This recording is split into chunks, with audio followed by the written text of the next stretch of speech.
Hi, you know what they say about predictions? That it's hard to make predictions, especially if you're trying to predict the future? Well, that's exactly what we're going to try to do in this video. So stick with me while we try to predict what to expect from the new Omicron variant.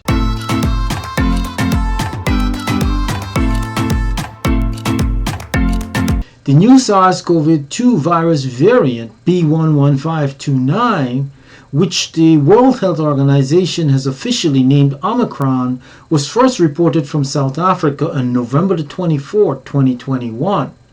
It is the most mutated form of the virus discovered thus far, with 32 mutations on its spike protein. Scientists are concerned that the mutations will allow the virus to evade vaccines and to spread quickly. The World Health Organization, in collaboration with researchers and institutions around the world, routinely assesses the SARS-CoV-2 variants to see if they change their ability to cause disease or to spread, and to see if the changes affect the effectiveness of vaccines and medications and diagnostics, as well as public health measures and social measures that are put into place to control them. Based on this activity, the SARS-CoV-2 virus is placed into 4 categories: variants of interest, variants of concern, variants of high consequence, and variants under monitoring. The more a virus spreads, the more likely it is to mutate.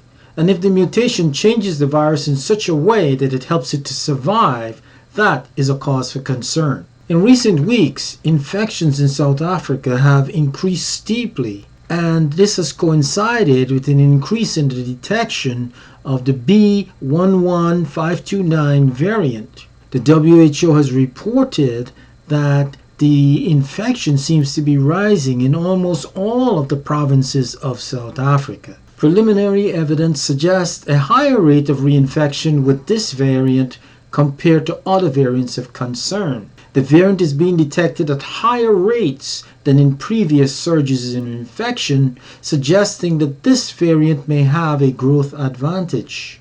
The most concerning changes have taken place in the spike protein that the virus uses to bind to cells in the body, where there are more than twice as many mutations as existed in the Delta variant. These mutations make the virus more capable of spreading and more capable of evading the immune system than the Delta variant. The first South African doctor to alert the authorities about patients with the new variant said the symptoms were unusual but mild. Cases she saw were mostly healthy men who showed up feeling so tired. About half of them were unvaccinated. If we want to predict what to expect from the Omicron variant, we need to examine how previous variants of the SARS-CoV-2 virus have behaved in the past.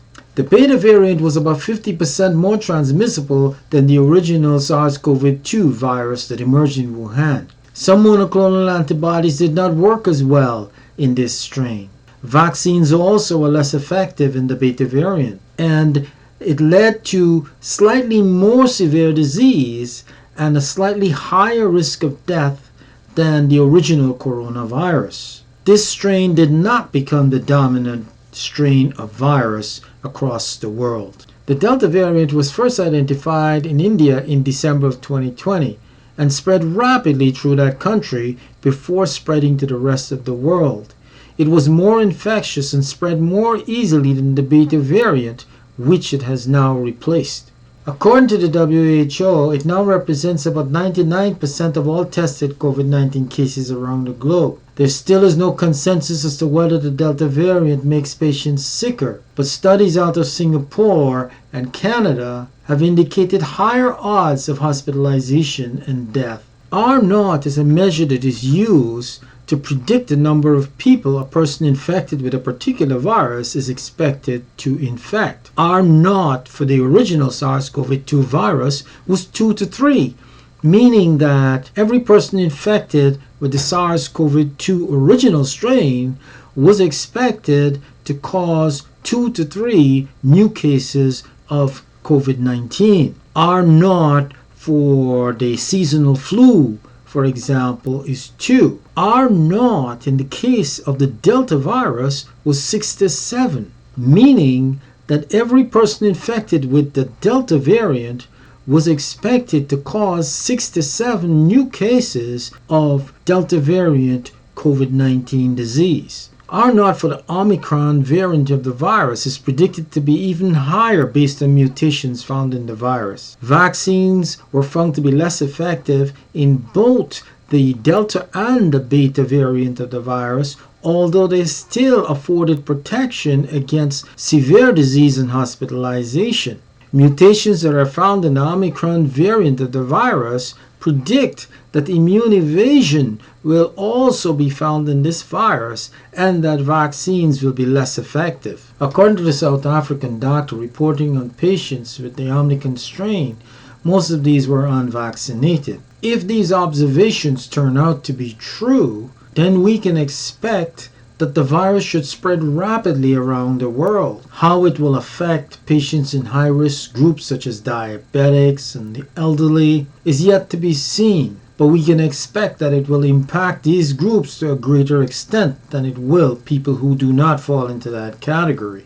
Using the experience we have gained in the Beta and Delta forms of the virus, we can assume that vaccines, even though they may not completely protect us from infection, will significantly decrease the incidence of severe disease and hospitalization. Our best form of protection, therefore, is to continue social distancing, wear proper masks, and get fully vaccinated.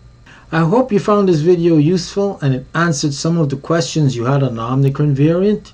Share, like, and comment in the space below, and subscribe to the channel, and don't forget to hit the notification bell so you receive notifications of new videos when they come out. Thanks for watching.